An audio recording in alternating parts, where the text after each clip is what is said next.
करती है। गधा उनके लिए नहीं कहा था। ये स्टूडेंट बैठे हैं सारे, उस पर चेक करो गूगल पे। अभी गुजरात के गधे पूरी दुनिया में प्रसिद्ध हैं, देश में नहीं पूरी दुनिया में। गुजरात में बहुत अच्छी नस्ल के गधे पाए जाते हैं। ओके।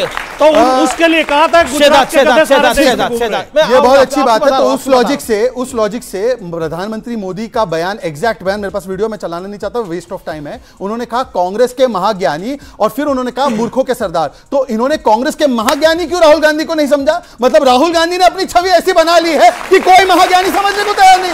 प्रधानमंत्री ने कहा कांग्रेस के महाज्ञानी, परंतु इनके साथी भी कहते हैं ये महाज्ञानी हो ही नहीं सकता, ये मूर्खों का सरदार ही है। तो कैसे आप कह रहे हैं? सुन लीजिए, मूर्खों का सरदार ही शब्द किया। सुनिए, मैं आपको सुना दूं, महाज्ञानी सुना दूं तो एक सेकंड, महाज्ञानी सुना दूं तो एक सेकंड चुनौती दी है तो सुन लीजिए। नहीं, वो दूसरा क्या सुना रहे हो? नहीं, मैं सुना देता। एक सेकंड मैं भी सुना। सुन लीजिए, मैं कभी झूठ नहीं बोलता। कह रहे थे, सुन लीजिए पूरा प्लीज। भारत के पास, यहाँ के सब लोगों के पास made in China mobile phone होता है। अभी एक महाज्ञानी कांग्रेस के कह रहे थे कि आप सबके पास made in China mobile phone होता है। अरे मूर्खों के सरदार, हो गया।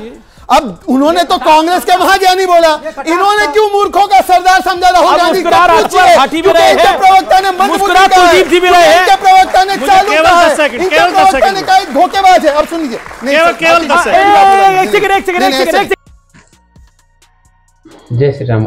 आज का डिबेट शो बहुत ही खास होने वाला है और काफ़ी मज़ेदार होने वाला है, क्योंकि आज के डिबेट शो में बहुत ही तीखी बहस देखने को मिली है, वो शहजाद पूनावाला और कांग्रेस के प्रवक्ता के बीच में। तो चलिए वीडियो की शुरुआत करते हैं।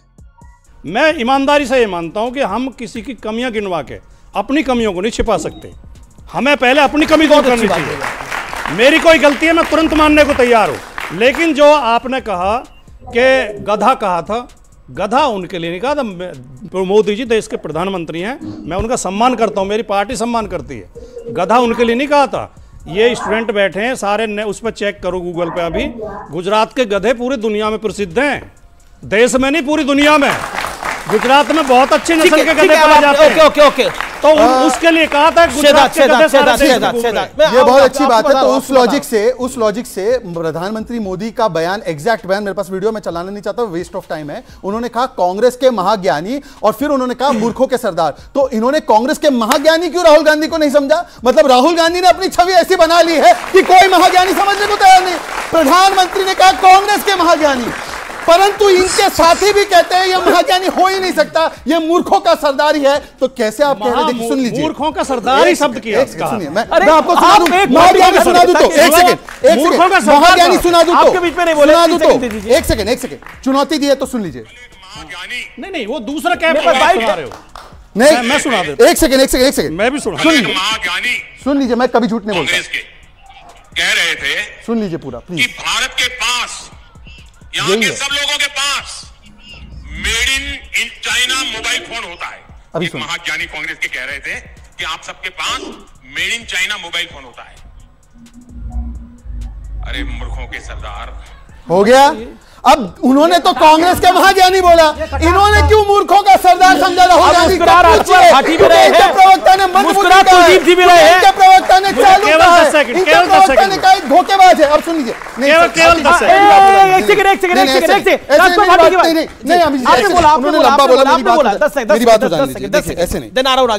देखिए एक एक करके। अब भाषा की बात कर रहे हैं तो कह रहे गुजरात के गधे बहुत फेमस है। तो बताइए, जब जया प्रदा जी के लिए आजम खान ने इनरवेयर को लेकर बोला था, उसका भी तर्क देंगे क्या? अबू आजमी ने जो महिलाओं को लेकर बोला था, और शफीकुर रहमान बर्क ने, जब हमने महिलाओं की एज, मैरिज एज 18 से 21 की थी, तो बहनें बेटियों सुनो क्या बोला था? उन्होंने बोला था ये आवारा है। उसके लिए क्या तर्क है आपका? बताइए आप मुझे।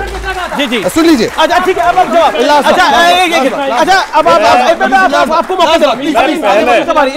मैं पहले ही कह चुका हूं, किसी ने अगर गलत बोला है, चाहे वो मेरी पार्टी क्या कार्रवाई हुई, गलत है तो गलत है। लेकिन एक बात, सरदार वाले आपने महाज्ञानी क्यों नहीं लिया? ये तो लॉजिकल बात है ना। मूर्खों का सरदार, मैं उसी का जवाब दे रहा हूं। वो है जिसने किसी ने भाषा विज्ञान पढ़ा हो, शब्द की 3 शक्तियां होती हैं, अभिधा, व्यंजना, लक्षणा। शक्ति लक्षणा भी होती है, अर्थ जो लाक्षणिक होता है। अगर हम किसी को महाविद्वान कहते हैं, कई बार उसका अर्थ मूर्ख ही होता है, उसमें लाक्षणिक अर्थ लीजिए आप। और फिर मुझे पता है कांग्रेस से बदला ले रहे हैं, लेकिन ऐसा बदला ना ले। देखिए बाद मुझे पता है कांग्रेस ने आपको इस बार चुभाया है, लेकिन इतना भी मत चुभाइए। उसके बाद मूर्खों का सरदार भी बोला। ठीक है, अरे मूर्खों के सरदार। देखिए प्रोफेसर आप पे समझा बोल रहे हैं। नहीं मैं असल बात पे जो एक्सप्लेनेशन मैं कई बार ये तस्वीर जानी चाहिए भाई।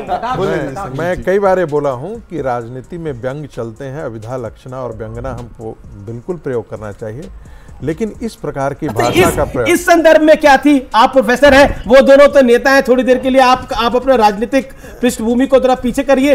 इसमें क्या था? ये तारीफ थी या कान को उल्टा पकड़ना था? देखिए ये क्या था? ये व्यंजना की भाषा थी और सब कोई जानता है कि राहुल गांधी पर प्रयोग किया हुआ था। इसमें कोई जाने। अब आप ये कोई चीजें होती है ना, एक हम लोग मैथमेटिक्स में पढ़ते थे स्वयं सिद्ध प्रमेय। तो जैसे ही प्रधानमंत्री जी ने कहा महामूर्खों का सरदार, तो वो स्वयं सिद्ध प्रमेय की तरह सारे जनता लोगों ने वैसे ही लिया है। दूसरी बात मैं कहना चाहता हूं जो महत्वपूर्ण बात है, देखिए मुझे लगता है कि जो 2024 का चुनाव था है, अभी था नहीं, माने आने वाला है, जी, उसकी पटकथा एक तरीके से मथुरा से प्रधानमंत्री ने लिखना शुरू कर दिया है।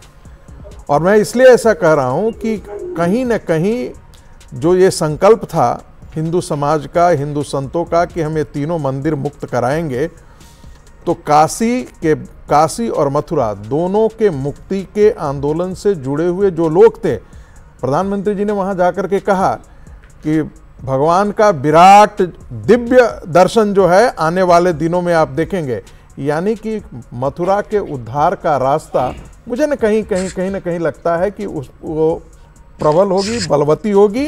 और 2024 में जो है इस तक मुझे लगता है कि उससे पहले पब्लिक के सवाल कोई सवाल इसके ऊपर जो 2024 के चुनाव की बात करी, उस पर आप लोग सवाल अपने तैयार रखिए। मैं आ रहा हूं आपके पास से। ये जो अभी प्रोफेसर रागी ने बात करी, कुलदीप कुमार जी, कि 24 का चुनाव का एजेंडा सेट हो गया है, जो प्रधानमंत्री मोदी की मथुरा विजिट थी उसको लेकर, उस विषय पर आपकी राय? देखिए, प्रधानमंत्री जी का एजेंडा सेट है, उन्हें हिंदू मुसलमान चुनाव लड़ना है पूरे देश के अंदर। अरे आप काम पे चुनाव लड़िए। आपको बताइए 9 साल आपकी सरकार इस देश में रही है, 9 साल में आपने क्या काम किया? आपने युवाओं से कहा था आपको 2 करोड़ रोजगार देंगे, आपने कहा था 100 स्मार्ट सिटी बनाएंगे, आपने कहा था 40 रुपए लीटर डीजल पेट्रोल देंगे। उसका क्या रहा? उसकी बात करो ना। उसका क्या रहा? आपने कहा था हर व्यक्ति को उसको घर देंगे, उसका क्या रहा? उन मुद्दों की बात करो, ऐसे मत भागो। और भाषा की बात कर रहे थे अभी। मैं पूछता हूं प्रधानमंत्री जी ने क्या कहा था जब पश्चिम बंगाल चुनाव था? उन्होंने कहा था एक महिला मुख्यमंत्री को दीदी, ओ दीदी। किसको कहा था? प्रधानमंत्री जी ने वहां की मुख्यमंत्री को कहा था। तो यह भाषा की मर्यादा है। अनुराग ठाकुर जो केंद्रीय मंत्री है, उन्होंने क्या कहा था? गोली मारो सालों को। यह भाजपाइयों की भाषा। गोली मारो सालों को, देश के गद्दारों को पब्लिक ने बोला, केंद्रीय मंत्री की भाषा थी गोली मारो सालों को। और खुले मन से उन्होंने कहा था, प्रधानमंत्री ने कहा दीदी और दीदी। ऐसी भाषा का प्रयोग करते हैं, भाषा की मर्यादा की बात करते हैं। फिर भाजपा के लोगों ने इस देश में राजनीति शुचिता करने का काम किया।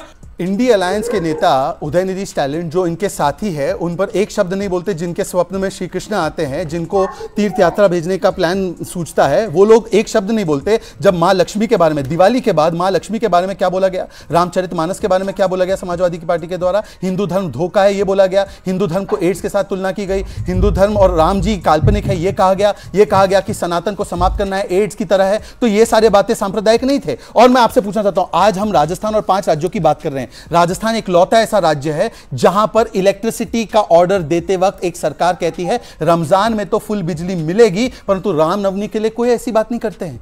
मुझे बताइए, पीएफआई की मार्च निकालने के लिए परमिशन मिलती है, परंतु हिंदुओं की जो यात्रा है, शोभा यात्रा है, हनुमान जयंती की यात्रा है, उस पर 144 लगाकर रोक लगा दी जाती है।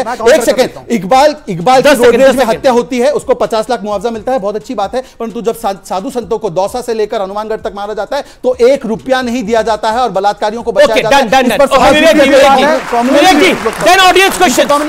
विवेक जी देखिए, डेवलपमेंट कर नहीं पाए, 80 करोड़ लोगों को खाना खिलाना पड़ा। आप इसके वो देश, बोलने दीजिए वो देश जिसमें भोजन जैसी बेसिक नेसेसिटी के लिए सरकार जाए और बोले आओ खाना खा लो, मरोगे नहीं, क्या वो डेवलपमेंट है?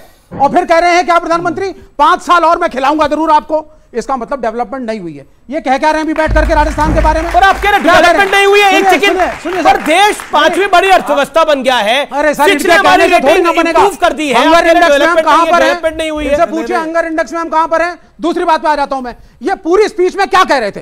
कह साहब हिंदू को कुछ नहीं मिला, मुसलमान को मिला, हिंदू को कुछ नहीं मिला, मुसलमान को। ये कर क्या रहे हैं? ये कह रहे हैं 85% हिंदुओं को, 14% मुसलमानों से खतरा हो गया। मुगल आ जाएंगे, मुसलमान आ जाएंगे, उनकी आबादी बढ़ जाएगी, आप मारे जाएंगे, हम आपके चैंपियन हैं, बीजेपी का कॉपीराइट है हिंदुओं पर, हमें वोट दो। डेवलपमेंट हुई नहीं है। और पहुंच गए मथुरा, पहुंच गए मथुरा, इसलिए पहुंचे कि अब अयोध्या तो मैंने किसी तरह से बुना लिया साहब, वोट ले लिए, अब आगे क्या करूं? चलो अब कृष्ण जन्मभूमि करेंगे। अरे भाई कुछ कर लो देश के लिए। एक सेकंड, अगर गलती से आ गए हो। और पनौती शब्द को बड़ा दर्द हुआ था, बड़ा दर्द हुआ था पनौती शब्द पे, बहुत दर्द हुआ था पनौती शब्द पे। मुझे लगता है भाषा की मर्यादा को रखिए। एक बात मैं आपको अभी आप आंकड़े चेक कर लीजिए। जहां पर 34 वर्ष बंगाल में इनकी सरकार रही, वहां पर मुसलमानों की स्थिति और गुजरात में मुसलमानों की स्थिति, हर आंकड़े में एजुकेशन से लेकर लोन तक, फाइनेंशियल इंक्लूजन तक, मुसलमान और आम जनमानस की स्थिति गुजरात में बेहतर है। और जहां 34 वर्ष इनकी सरकार और 13 साल अभी ममता दीदी की सरकार, वहां पर सबसे ज्यादा बुरी हालत है। ऐसा क्यों? बताइए भाई विवेक जी, मैंने आपके बीच में एक शब्द आप इनको क्यों कॉन्ट्रडिक्ट कर रहे हैं? आप कॉन्ट्रडिक्ट कर रहे हैं उनको बीच में। भाई पहले कह रहे थे मुसलमानों के लिए ही काम हुआ, हिंदुओं के लिए कुछ नहीं हुआ। और व्यूअर्स रुकेंगे एक ब्रेक के लिए और देखते हैं चलते चलते ट्वीट। मोटरोला फोन से आदेश लिख रहे हैं, उम्मीद है कि 5 राज्यों की जनता जाति और धर्म को नहीं बल्कि विकास को चुनेगी। तो ये ट्वीट देख रहा हूं मैं मोटरोला फोन से, और इसी बात के साथ देख लेते हैं ब्रेक व्यूअर्स। और ब्रेक के बाद ये माइक होगा और इनके सवाल होंगे। आप देखते रहिए आर पार का बेहद विशेष एडिशन।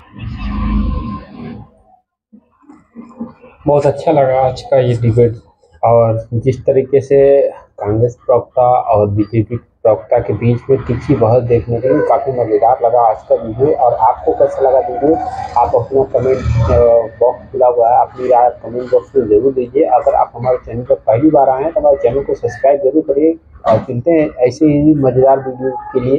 हमारे चैनल को सब्सक्राइब करके तब तक आप सभी को मेरा नमस्कार और जय श्री राम।